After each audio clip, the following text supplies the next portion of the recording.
സജീവമായ കാലത്ത് അത് റിപ്പോർട്ട് ചെയ്തതാണ്. അതൊന്നും എന്തുകൊണ്ട് CBI സ്പെഷ്യൽ കോടതി തെളിവായി എടുത്തില്ല? അവർ പറഞ്ഞിട്ടുള്ള മറ്റൊരു പ്രധാനപ്പെട്ട പ്രശ്നം LK അദ്വാനി നിലവിലുള്ള ആൾക്കൂട്ടത്തെ തടയുവാൻ ശ്രമിച്ചു എന്നതാണ്. ഈ ആൾക്കൂട്ടം ലക്ഷക്കണക്കിന് ആളുകൾ അവിടെ എങ്ങനെ എത്തി? ഇന്ത്യയുടെ ഗ്രാമങ്ങളിൽ നിന്നും ആളുകൾ അവിടെ ഒരു ദിവസം പെട്ടെന്ന് വിചാരിച്ചു പോയതല്ല. ഡിസംബർ 5-ന് അല്ലെങ്കിൽ ഡിസംബർ 4-നോ 3-നോ അല്ലെങ്കിൽ നവംബർ മാസമോ 1992 അങ്ങോട്ട് തീരുമാനിച്ചു പോയതല്ല. എത്രയോ കാലത്തെ ക്യാമ്പയിന്റെ ഭാഗമായിട്ടുള്ള പ്രവർത്തനമാണ് 1992 ഡിസംബർ 6-ന് നടന്നത്. ഞാൻ അതിന്റെ ചരിത്രത്തിലേക്കൊന്നും പോകുന്നില്ല, നമുക്കൊക്കെ അറിയാം. രഥയാത്ര നമ്മുടെ നാട് മുഴുവൻ നടത്തി പ്രസംഗം നടത്തിയാണ് LK അദ്വാനി. ആ രഥയാത്രയിലെ പ്രസംഗങ്ങൾ തെളിവായിട്ടുണ്ട്. മസ്ജിദ് തകർക്കും എന്ന് പരസ്യമായി രഥയാത്രയിൽ പ്രസംഗിച്ചിട്ടുണ്ട്. ഇന്ത്യയിലെ എല്ലാ പഞ്ചായത്തുകളിലും അന്ന് വിശ്വ ഹിന്ദു പരിഷത്തും BJPയും ഒരു പ്രത്യേക പരിപാടി സംഘടിപ്പിച്ചിരുന്നു. പഞ്ചായത്തിൽ നിന്നും കർസേവക്ക് പോകുന്നവർക്ക് യാത്രയപ്പ് സമ്മേളനം. മലയാളത്തിൽ അന്ന് വിശ്വ ഹിന്ദു പരിഷത്ത് അതിനെ വിശേഷിപ്പിച്ചത് ഇഷ്ടികദാന യാത്രയാണ്. പോകുന്നവർ ബാബരി മസ്ജിദ് തകർത്ത് പകരം കെട്ടേണ്ട ക്ഷേത്രത്തിന് വേണ്ടി ഒരു ഇഷ്ടികയുമായി പോകുക. അതാണ് ഇഷ്ടികദാന യാത്ര. ആരെങ്കിലും മറന്നു പോയിട്ടുണ്ടെങ്കിൽ ഓർക്കാം, നമ്മുടെ കോഴിക്കോട് മതലക്കളത്ത് അന്ന് ഇഷ്ടികദാന യാത്ര ഉദ്ഘാടനം ചെയ്തത് ഡോക്ടർ മാധവൻകുട്ടിയായിരുന്നു. അദ്ദേഹം പിന്നീട് കോൺഗ്രസിന്റെ, ലീഗിന്റെയും BJPയുടെയും OLB സ്ഥാനാർത്ഥിയായി മുതലക്കുളത്ത് നിന്ന് അധികം ദൂരമല്ലാത്ത ബേപ്പൂർ മണ്ഡലത്തിൽ കുറഞ്ഞ കാലത്തിനിടയിൽ വന്നു എന്നുള്ളത് ഓർക്കേണ്ടതുണ്ട്. ആ ഇഷ്ടികദാന യാത്ര സംഘടിപ്പിച്ചപ്പോ അതിലും പ്രകോപനപരമായ നിരവധി പ്രസംഗങ്ങൾ ഉണ്ടായിരുന്നു. അപ്പൊ ഈ ലക്ഷക്കണക്കിന് ആളുകളെ അവിടെ LK അദ്വാനി എത്തിച്ചത് അവരെയോടൊക്കെ സമാധാനപരമായി നിൽക്കണം, പിരിഞ്ഞു പോകണമെന്ന് പറയാനാണോ? ഇവരെയൊക്കെ അവിടെ എത്തിച്ചത് LK അദ്വാനിയുടെ നേതൃത്വത്തിലുള്ളവരാണ്. എന്നിട്ട് LK അദ്വാനി ഇവരെ തടയാൻ ശ്രമിച്ചു എന്നാണ് പരിഹാസ്യമായ വിധി CBI സ്പെഷ്യൽ കോടതി പുറപ്പെടുവിച്ചിട്ടുള്ളത്. ഇങ്ങനെ ഒരുപാട് കോൺട്രഡിക്ഷൻ, ആ വിധി മുഴുവൻ വായിക്കാനുള്ള സമയം കിട്ടിയിട്ടില്ലെങ്കിൽ വേറെ കുറെ വായിക്കുമ്പോൾ തന്നെ നമുക്ക് മനസ്സിലാക്കാൻ വേണ്ടി സാധിക്കുന്നു. ഉത്തർപ്രദേശിലെ ബ്യൂറോക്രാറ്റുകളെ ആകെ 1992 ഡിസംബർ 6-ന് മുമ്പ് പെട്ടെന്ന് മാറ്റി ട്രാൻസ്ഫർ ചെയ്തു. പോലീസ് മേധാവികളെ, കലക്ടർമാരെ, മറ്റു പ്രധാനപ്പെട്ട സ്റ്റാഫുകളെ കല്യാൺ സിംഗ് എന്ന BJP നേതാവ് ഉത്തർപ്രദേശിന്റെ മുഖ്യമന്ത്രിയായപ്പോൾ മാറ്റി. RSSന് പാകമുള്ളവരെ, ബാബരി മസ്ജിദ് തകർക്കുമ്പോൾ പ്രകോപനപരമായി പോകുന്ന ആൾക്കൂട്ടത്തെ തടയാതെ നോക്കി നിൽക്കുന്ന രീതിയിലേക്ക് പോലീസിനെ മാറ്റാനും മറ്റു ഒഫീഷ്യൽസിനെ മാറ്റാനും മറ്റെല്ലാ ഭരണകൂടത്തിന്റെ സംവിധാനങ്ങളെ മാറ്റാനും ഉദ്യോഗസ്ഥ തലത്തിൽ വലിയ രീതിയിലേക്കുള്ള ഒരു അഴിച്ചുപണി അന്ന് നടത്തിയത് വലിയ വാർത്തയായി.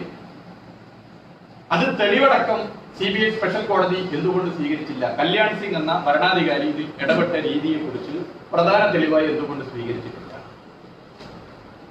തുടങ്ങിയ നിരവധി പ്രശ്നങ്ങൾ ഇതുമായി ബന്ധപ്പെട്ട് ഉയർന്നു വരുന്നുണ്ട്. പിന്നെ ഹേറ്റ് സ്പീച്ചുകൾ. ഇന്ന് ഹേറ്റ് സ്പീച്ചിന് പെട്ടെന്നാണ് പിടിക്കുക. ഡോക്ടർ കഫീൽ ഖാനെ മാസങ്ങളോളം ജയിലടച്ചിട്ട് അധികകാലമായിട്ടില്ല.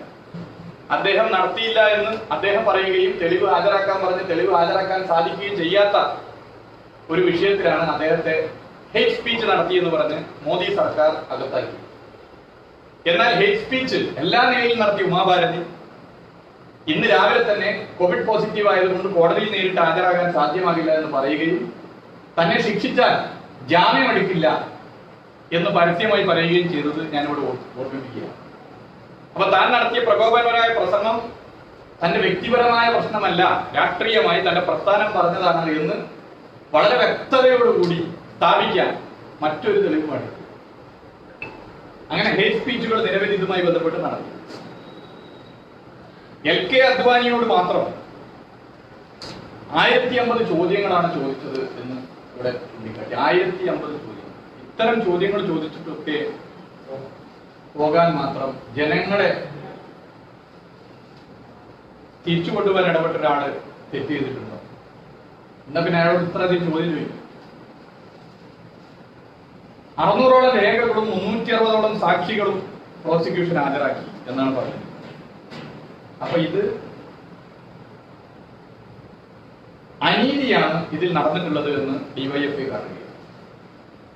ഒന്നാമത് ജസ്റ്റിസ് ഡിലേഡ് ആണ്. 28 വർഷം വേണ്ടി വന്നു 992 കേവലം ഒരു പ്രത്യേക മതവിഭാഗത്തിന്റെ പള്ളി മാത്രമല്ല, അത് മതനിരപേക്ഷതയുടെ പ്രതീകമാണ്. ആ പ്രതീകം തകർക്കപ്പെടുക എന്ന് പറഞ്ഞാൽ പോറലേറ്റത് ഇന്ത്യയുടെ ഭരണഘടനയാണ്. അവിടെ ആക്രമിക്കപ്പെട്ടത് ഇന്ത്യയാണ്. ഇന്ത്യ വേട്ടയാടപ്പെടുന്നു തുടർച്ചയായി. ഒരുപക്ഷെ ഇന്ന് ഇന്ത്യ വീണ്ടും കൊല്ലപ്പെട്ട ദിനമാണ്. 1948 മഹാത്മാഗാന്ധി കൊല്ലപ്പെട്ട ദിനം പോലെ, 1948 ജനുവരി 30 ഇന്ത്യ കൊല്ലപ്പെട്ടതുപോലെ, 1992 ഡിസംബർ 6 ഇന്ത്യ കൊല്ലപ്പെട്ടതുപോലെ, 2020 സെപ്റ്റംബർ 30 ഇന്ത്യ വീണ്ടും കൊല്ലപ്പെട്ട ദിനമാണ്. ഇങ്ങനെയുള്ള ഗൗരവമേറിയ ഒരു വിഷയത്തെ ഇത്രയധികം വലിച്ചു നീട്ടി കൊണ്ടുപോയതിന്റെ പിന്നിൽ പ്രതികളെ സംരക്ഷിക്കാനാണ് എന്നുകൂടി ഡിവൈഎഫ്ഐ ഇവിടെ ചൂണ്ടിക്കാട്ടുക. ഇവിടെ കോൺഗ്രസ് പാർട്ടിക്ക് ഇതിൽ നിന്ന് മാറി നിൽക്കാൻ പറ്റില്ല. ഭൂതകാലത്തിലേക്കൊന്നും ഞാൻ പോകുന്നില്ല. ഭൂതകാലത്തിലേക്ക് പോകണമെങ്കിൽ 949 അവിടെ രാമവിഗ്രഹം എടുത്തതും പിന്നീട് ശിലാന്യാസത്തിന് വേണ്ടി തുറന്നു കൊടുത്ത സംഭവങ്ങളും, നരസിംഹറാവു എന്ന ഇന്ത്യയുടെ പ്രധാനമന്ത്രി രാജീവ് ഗാന്ധി പ്രധാനമന്ത്രിയായപ്പോൾ ചെയ്തതിനേക്കാൾ കൂടുതൽ വീണ്ടും സൗകര്യങ്ങൾ ചെയ്തു കൊടുത്തൊക്കെ പറയണം. അത് പറയേണ്ടടുത്ത് ഇപ്പൊ സമയം എല്ലാവർക്കും അറിയുന്നത്. എന്നാൽ വർത്തമാനകാല കോൺഗ്രസ് 11 വെള്ളി ഇഷ്ടികയാണ് മധ്യപ്രദേശ് കോൺഗ്രസ് സംസ്ഥാന ഘടകം ഓഗസ്റ്റ് മാസം 5 അസ്വസ്ഥതകൾ സൃഷ്ടിച്ച നവംബർ 8, 2019 കോടതി വിധിയുടെ ഭാഗമായി നടന്ന ചടങ്ങിൽ പ്രധാനമന്ത്രി മുഖ്യ കാർമ്മിയായി പ്രവർത്തിച്ച ചടങ്ങിലേക്ക് അയച്ചു കൊടുത്തത് 11 വെള്ളി ഇഷ്ടികയാണ്. അതിനെക്കുറിച്ച് കേരളത്തിലെ കോൺഗ്രസ് നേതൃത്വം പറഞ്ഞിട്ടില്ല. അവർക്ക് RSS അടുത്ത നിയമസഭാ തെരഞ്ഞെടുപ്പിൽ വോട്ട് മറിച്ചു കൊടുക്കുകയാണെങ്കിൽ 11 സ്വർണ്ണ ഇഷ്ടിക അയച്ചു കൊടുക്കാൻ തയ്യാറാവും. അത് വേറെ കാര്യം. എന്നാൽ കമൽനാഥ് മധ്യപ്രദേശിലെ കോൺഗ്രസ് സംസ്ഥാന ഘടകവും മാത്രമല്ല, കോൺഗ്രസ് ഭരിക്കുന്ന 2 സംസ്ഥാനങ്ങളിലെ സർക്കാരുകളും ഇതുമായി ബന്ധപ്പെട്ട് എടുത്തിട്ടുള്ള സമീപനം ഓഗസ്റ്റ് 5 പരിപാടിയെ പരിപൂർണമായി പിന്തുണക്കുന്നതായിരുന്നു. ഇത് വളരെ ഗൗരവമേറിയ ഒരു പ്രശ്നമായി കാണുകയാണ്. BJP ഇതിലെ മുഖ്യ കുറ്റക്കാരാണെങ്കിൽ BJPക്ക് ചൂട്ട് കത്തിച്ചു കൊടുത്ത പണിയാണ് ഇന്ത്യൻ നാഷണൽ കോൺഗ്രസ് എടുത്തിട്ടുള്ളത്. അതുകൊണ്ട് ഇത് വളരെ ഗൗരവമേറിയ പ്രശ്നമായി DYFI കാണുകയാണ്. ഈ അനീതിക്കെതിരെ, ഇൻജസ്റ്റിസ്, ഈ അനീതിക്കെതിരെ രാജ്യവ്യാപകമായി ഓരോ സംസ്ഥാന കമ്മിറ്റികളും സോഷ്യൽ മീഡിയയിലും കോവിഡ് പ്രോട്ടോകോൾ പാലിച്ചല്ലാതെയും സാധ്യമാകുന്ന പ്രവർത്തനങ്ങൾ സംഘടിപ്പിക്കും. കേരളത്തിന്റെ പരിപാടികൾ സഖാവ് റഹീം ഇവിടെ വിശദീകരിച്ചു പോകും. അപ്പൊ ഗൗരവമേറിയ പ്രശ്നത്തിൽ ഇത് തുടർച്ചയായി നമ്മുടെ രാജ്യത്ത് ജുഡീഷ്യറിയോടുള്ള ഒരു വിശ്വാസ്യതയുടെ ചോർച്ച വരുന്നുണ്ടോ എന്നുള്ള പരിശോധന നടക്കണം. ജുഡീഷ്യറിയോടുള്ള വിശ്വാസ്യതയുടെ ചോർച്ച വന്നാൽ അത് ഏറ്റവും അധികം ബാധിക്കുക ജനാധിപത്യത്തെയാണ്. നമുക്ക് എല്ലാവർക്കും ജുഡീഷ്യറിയിൽ ഇപ്പോഴും വിശ്വാസമുണ്ട്. 100% ജുഡീഷ്യറിയോടുള്ള വിശ്വാസം ആർക്കും കുറഞ്ഞിട്ടില്ല. അതുകൊണ്ടാണ് ഇതിന്റെ അപ്പീലിന് ഉടനെ തന്നെ ബന്ധപ്പെട്ടവർ പോകണം എന്ന് DYFI പറയാൻ കാരണം. അപ്പീലിന് അടിയന്തരമായി പോകേണ്ടതുണ്ട്. എന്നാൽ തുടർച്ചയായി സംഭവങ്ങൾ ജനാധിപത്യ സംവിധാനങ്ങളിലൂടെ നടന്നു പോകാൻ ആഗ്രഹിക്കുന്നവരിൽ കടുത്ത പ്രയാസം സൃഷ്ടിക്കും. അതുകൊണ്ട് രാജ്യത്തെ ജനാധിപത്യത്തിന് വലിയ വെല്ലുവിളിയാണ് ഇതുമായി ബന്ധപ്പെട്ട് ഉയർന്നു വരാൻ വേണ്ടി പോകുന്നത്. വളരെ ഗൗരവത്തോടു കൂടി കാണേണ്ടതുണ്ട് എന്നുകൂടി DYFI ഓർമ്മപ്പെടുത്തുന്നു. അപ്പൊ ഇതിന്റെ ഭാഗമായുള്ള പ്രക്ഷോഭം പറയാൻ വേണ്ടിയാണ് ഇങ്ങനെ ഒരു പത്രസമ്മേളനം വിളിച്ചത്.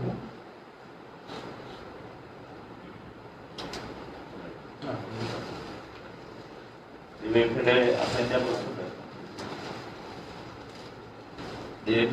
പ്രസിഡന്റ് ഇത് സംബന്ധിച്ച് കാര്യങ്ങൾ വിശദീകരിച്ചു.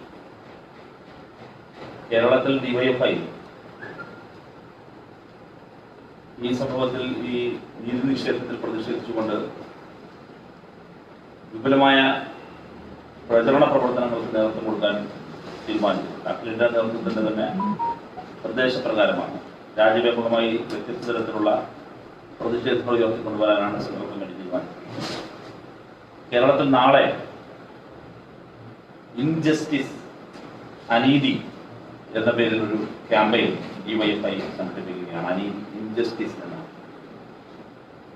നാളെ സംസ്ഥാനത്തെ DYFI പ്രവർത്തകർ പ്രചരണ ബാഡ്ജ് ധരിച്ചുകൊണ്ടായിരിക്കും നാളത്തെ ദിവസം കടന്നു.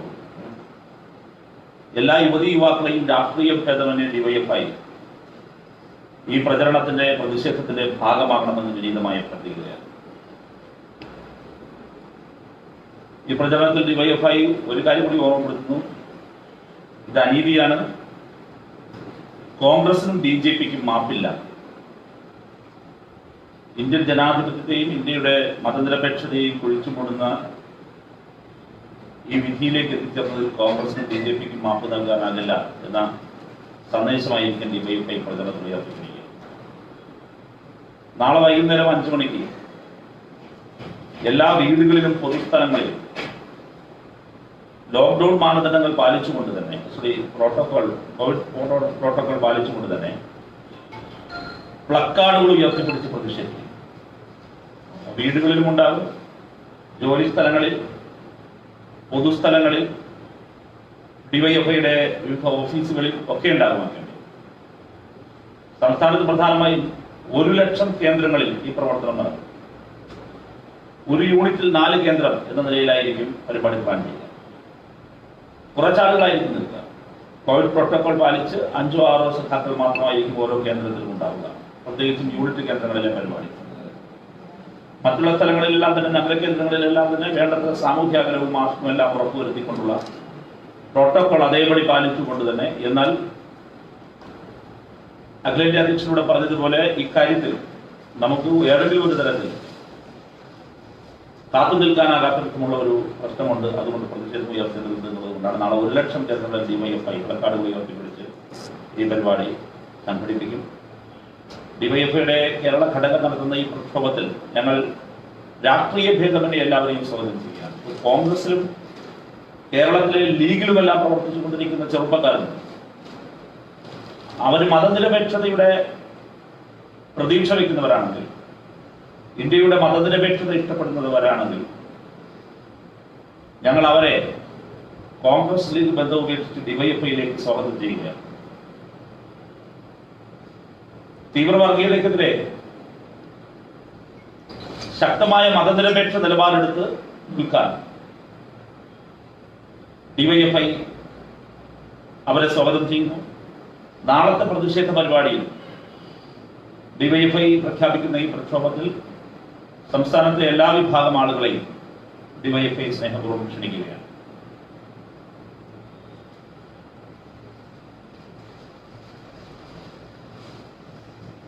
നാളത്തെ ഈ പരിപാടികളുടെ സ്വഭാവം പ്രതിഷേധ പരിപാടിയാണ്.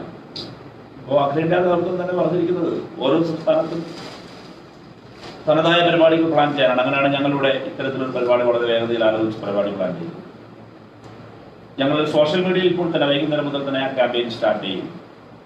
പ്രൊഫൈൽ പിക്ക് അതോടൊപ്പം മാറ്റുക, കവർ ഫോട്ടോ മാറ്റുക. ഇത് സോഷ്യൽ മീഡിയയിൽ ഇതിനൊരു #ക്യാമ്പയിൻ പെട്ടെന്ന് ഞങ്ങൾ സ്റ്റാർട്ട് ചെയ്യുന്നുണ്ട്.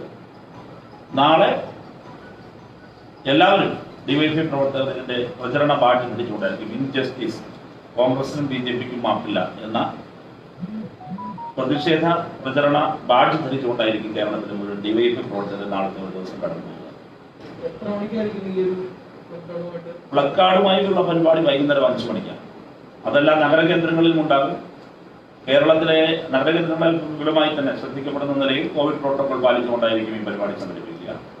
കേരളത്തിലെ 25,000 യൂണിറ്റുകളാണ് ഡിവൈഎഫ്ഐക്കുള്ളത്. അതിൽ 4 കേന്ദ്രങ്ങൾ വീതം. അങ്ങനെ പറയുമ്പോൾ 1,00,000 കേന്ദ്രങ്ങളിൽ ഡിവൈഎഫ്ഐ നാളെ ഈ ചരിത്രത്തിലെ ഏറ്റവും അനീതി നിറഞ്ഞ ഈ വിധിക്കെതിരെ ഡിവൈഎഫ്ഐ പ്രതിഷേധിക്കും. വീടുകളിലും ജോലി സ്ഥലങ്ങളിലുമെല്ലാം പ്ലക്കാർഡുകൾ ഉയർത്തിപ്പിടിച്ച് വൈകുന്നേരം 5 മണിക്ക് പ്രതിഷേധം സംഘടിപ്പിക്കാനാണ് ഡിവൈഎഫ്ഐ ആഹ്വാനം ചെയ്തത്.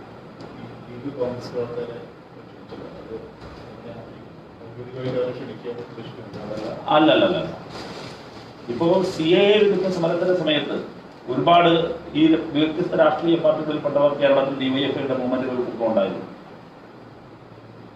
രാജ്യത്ത് മൊത്തത്തിലുള്ള ഒരുപാട് അനുഭവങ്ങൾ അഖിലേന്ത്യാ നേതൃത്വത്തിനുണ്ട്. കേരളത്തിൽ അത് നന്നായിട്ട് കാണാൻ. ഇവിടെ ഞങ്ങൾ ഈ കേരളത്തിലെ കോൺഗ്രസും ബി ജെ പിയും ഇപ്പോൾ ഒന്നായി സംയുക്ത രാഷ്ട്രീയ മുന്നണിയായി മാറി കഴിഞ്ഞു. ഇതിലൊക്കെ എന്ത് നിലപാടാണ്? സഖാവ് നേരത്തെ സൂചിപ്പിച്ചതുപോലെ കേരളത്തിൽ ഇടതുപക്ഷ സാന്നിധ്യമില്ലായിരുന്നുവെങ്കിൽ ഇന്നത്തെ ദിവസം കോൺഗ്രസ് വിക്ടറി ഡേ ആയി ബി ജെ പിക്കൊപ്പം ആഘോഷിക്കുകയാണ്.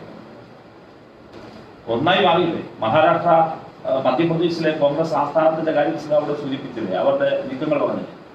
കേരളത്തിൽ ഒരു ഇടതുപക്ഷം ബദലുള്ളത് കൊണ്ടും കേരളത്തിൽ ഇടതുപക്ഷം ഇതെല്ലാം തുറന്നു കാണിക്കും എന്നുള്ളത് കൊണ്ട് മാത്രമാണ് കോൺഗ്രസ് പ്രകടമായി BJP-യിൽ പോകാത്തത്. ലീഗും നേതൃത്വവും ഇപ്പോൾ BJP-യും കോൺഗ്രസും എല്ലാം ചേർന്ന് രാഷ്ട്രീയ മുന്നണിയായി 91-ന്റെ കാര്യം സ്ലാബോട് സൂചിപ്പിച്ചു. സമാനമായ രാഷ്ട്രീയ ഐക്യനിലവിടെ രൂപപ്പെട്ടു വരികയാണ്.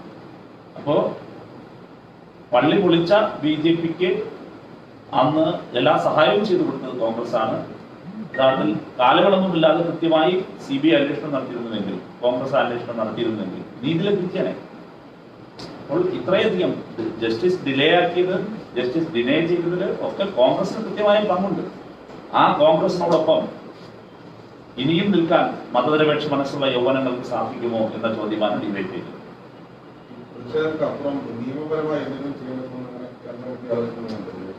അത് നമ്മൾ പരിശോധിക്കുന്നുണ്ട്. എന്തായാലും ഇതുമായി ബന്ധപ്പെട്ട് അപ്പീല് നൽകണം എന്ന് ബന്ധപ്പെട്ടവരോട് DYFI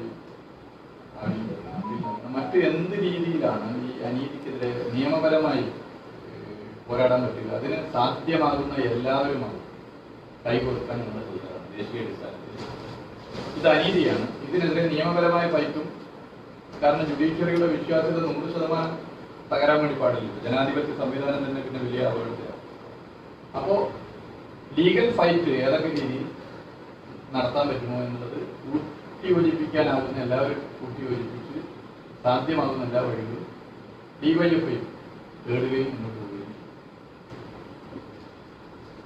ഇതിലെ ഒരു കാര്യം കൂടി, മുസ്ലിം ലീഗിന്റെ ദേശീയ ഭാരവാഹി കൂടിയായ MP മുഖ്യ ശത്രു BJP അല്ല CPIM ആണെന്ന് പറഞ്ഞത് ഇപ്പോഴും തുടരുന്നുണ്ടോ എന്ന് കൂടി DYFIക്ക് അറിഞ്ഞാൽ.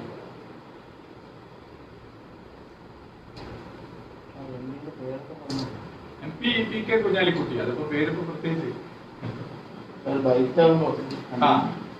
അപ്പൊ ഈ വിധിയും വന്നു. PK കുഞ്ഞാലിക്കുട്ടി മുഖ്യ പ്രതി അല്ല, മുഖ്യ ശത്രു CPIM അല്ല, CPIM ആണ്, BJP അല്ല മുഖ്യ ശത്രു എന്ന PK കുഞ്ഞാലിക്കുട്ടിയുടെ അഭിപ്രായം ഇന്നും അദ്ദേഹം തുടരുന്നുണ്ടോ എന്ന് അറിഞ്ഞാൽ കൊള്ളാം. കാരണം മുസ്ലിം ലീഗിലെ പലരും ഫേസ്ബുക്കിനകത്ത് പോസ്റ്റ് ചെയ്യുന്ന പലതും പിൻവലിക്കുന്നു എന്നുള്ള വിവരം പുറത്തു വരുന്നു. ഇപ്പൊ എന്തുകൊണ്ട് ഇതിലൊക്കെ ഒരു നിശ്ചയദാർഢ്യത്തോടുള്ള നിലപാടെടുക്കാൻ പറ്റുന്നില്ല? അതൊരു പ്രശ്നമാണ്. ഇപ്പോ ഒരു പ്രസ്ഥാനത്തിന്റെ പേരിന്റെ കൂടെ മുസ്ലിം ഉള്ളത് കൊണ്ടാണോ ഭയക്കുന്നത്? അതല്ലെങ്കിൽ സ്വന്തം പേര് മുസ്ലിം നാമധാരി ആയതുകൊണ്ടാണോ ഇതിൽ പ്രതികരിക്കാൻ ചിലർ ഭയക്കുന്നത്? അങ്ങനെ ഭയക്കേണ്ട ഒരു പ്രശ്നമാണോ ഇത്? വളരെ ഗൗരവമുള്ള പ്രശ്നമാണ്. അപ്പോ മുസ്ലിം ലീഗ് നേതൃത്വത്തെ പോലും ഇതിൽ ഭീതി സൃഷ്ടിക്കപ്പെടുന്ന രീതിയിലേക്കാണ് രാജ്യത്തിന്റെ പൊതുബോധം ഉണ്ടാകുന്നത് എന്നുകൂടി ഞാൻ ഓർമ്മപ്പെടുത്തി. രാഷ്ട്രീയമായ ഭയമാണ് ഞാൻ ഇവിടെ പറഞ്ഞത്, അല്ലാത്ത വേറെ ദേശീയ ഏജൻസികളുടെ ഭയം വേറെയുണ്ട്. അതിപ്പോ നമ്മൾ ഇപ്പൊ ചർച്ച ചെയ്യേണ്ട വിഷയം അല്ലാത്തതുകൊണ്ട് അത് പറയുന്നത്.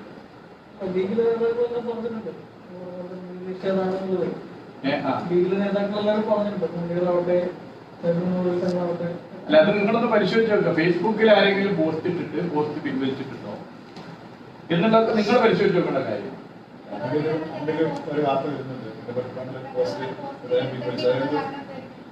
അത് ഞാൻ പറഞ്ഞുതരാം. നിലവിലുള്ള സംവിധാനത്തിൽ ഒരു നിലപാട് പോലും പറയാൻ ഭയം വരുന്നു എന്നുള്ളതാണ് പ്രശ്നം. ഒരു നിലപാട് പോലും പറയാൻ ഭയം വരുന്നു എന്നുള്ളത് ഒരു പ്രശ്നമാണെങ്കിൽ, ഈ വിഷയം ഏതെങ്കിലും ഒരു പ്രത്യേക സമുദായത്തിന്റെ മാത്രം വിഷയമല്ല. ഇത് ഇന്ത്യയിലെ മതനിരപേക്ഷത വലിയ രീതിയിലേക്ക് പോറലേറ്റൊരു വിഷയമാണ്. മതനിരപേക്ഷ മനസ്സുകളുടെ പ്രശ്നമാണ്. അതിൽ എല്ലാ മതവിഭാഗവും ഉണ്ട്. മുസ്ലിം മതവിഭാഗമുണ്ട്, ഹൈന്ദവ സഹോദരന്മാരുണ്ട്, ക്രൈസ്തവ സഹോദരന്മാരുണ്ട്, ഒരു മതത്തിൽ വിശ്വസിക്കാത്തവരുണ്ട്, എല്ലാവരും ഉണ്ട്. അവരുടെ പ്രശ്നം. അപ്പൊ അങ്ങനെയുള്ള ഒരു വിഷയത്തിൽ ഒരു രാഷ്ട്രീയ പ്രസ്ഥാനത്തിന്റെ പേരിന്റെ കൂടെ ഒരു പ്രത്യേക മതത്തിന്റെ പേരുള്ളത് കൊണ്ടാണോ ഇങ്ങനെ പോസ്റ്റുകൾ പിൻവലിക്കുന്നതും ഇങ്ങനെ നിലപാട് പറയാൻ മടിക്കുന്നത്? അതിലെ പേര് ഒരു പ്രത്യേക മതനാമം ആയതുകൊണ്ടാണോ അത് പറയാൻ മടിക്കുന്നത് എന്നുള്ള ഒരു പൊതുബോധത്തിന്റെ പ്രശ്നമുണ്ട്. അതുകൂടി ഇവിടെ വെച്ചുകൊണ്ടാണ് മുഖ്യ ശത്രു ആരാണ് എന്നുള്ളത് അറിഞ്ഞാൽ കൊള്ളാം.